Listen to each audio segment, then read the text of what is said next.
Because of my sister's tragic death, I transformed into a wild, rebellious soul, a force to be reckoned with across the continent. But all that power was just a cover. I couldn't shake the fog of regret. Emotions ran high, and let's be real, I was a bit of a terror. My family kept a solid 5-foot distance at all times. So, I did the only logical thing. Ran away, changed my name, and became an utterly hopeless lost cause. Now, as a young, inexperienced master, I wasn't exactly built like a rock, but I needed to track down my sister's killer to make things right. For the first time, I realized I had to get strong. No, superhuman strong. Think I can crush mountains strong. I wanted nothing less than to make the world quiver with my power. 2 years into mercenary life, I'd gained quite the reputation. People called me the king of mercenaries. Who'd have thought? Fame, fortune, respect. And at last, I was ready to face my family again. Except, they were all broke, and the family name was in shambles. Well, at least there was one silver lining. It wasn't over yet. After delivering some righteous payback, the universe threw me a second chance to relive my life. Standing there, looking at my reflection, I had a moment. I thought I'd behead myself. Drama, I know, but nope, still got my head on my shoulders. And I was young again. My head spun. Had I become some wizard's lab rat? A magical guinea pig? "Hey, master, you awake yet?" snapped Ricardo, my ever-loyal foot soldier. Before I could process, my reflexes kicked in, and I was already wielding my sword like a man possessed. Sir? Don't you think that's a bit much?" Ricardo looked at me with that "you're embarrassing me" face. Fine, maybe I was overreacting, but the confusion was real. Apparently, I'd forgotten I was supposed to lead a charge against some pesky orcs. Oops. So I grabbed my gear while Ricardo led me to Perdium's lands. Peering down from above, I was shooketh. My whole family, intact, the lands unmarred, no sign of the dusty ruin I'd left, everyone still alive and kicking. I almost wept tears of joy. Almost. But then I recalled, today was the day. The day almost everyone would die on my first go-round. I'd once been a hot-headed commander, charged in without a clue, only to lead my team into a bloody mess against a horde of unexpected orcs. Now, this time, I was ready. Then an arrow whooshed by my head.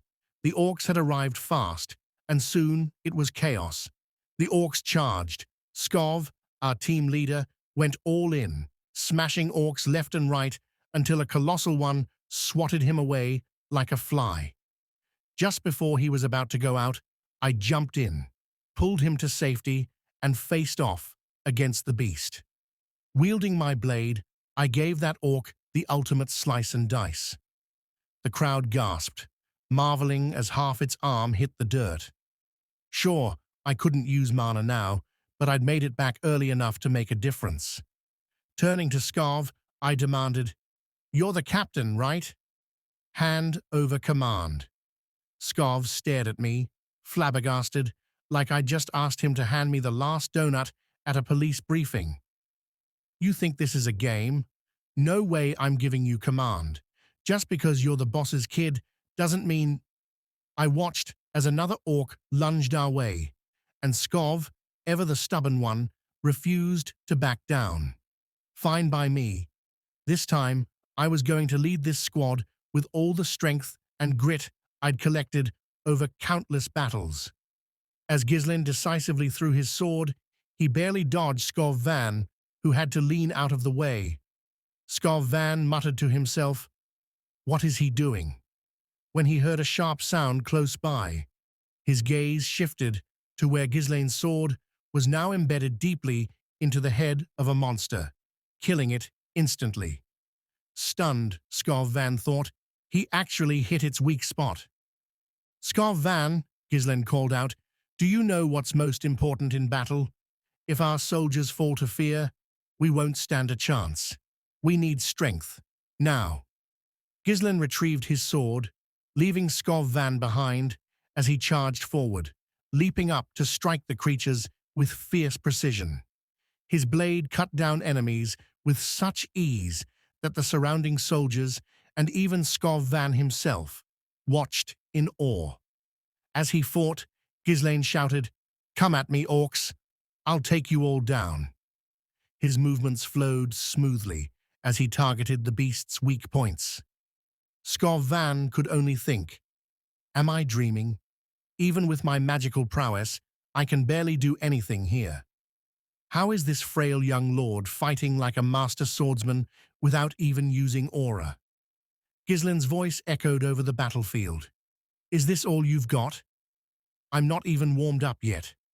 His words stirred the morale of the soldiers, who joined in the fight with renewed vigor. Skov Van quickly issued orders to form a shield wall as Ghislain continued to lure the orcs closer to the cliff edge. Ghislain shot Skov Van a quick glance, conveying his plan through his eyes. Skov Van, an experienced commander, understood immediately and gave the necessary orders.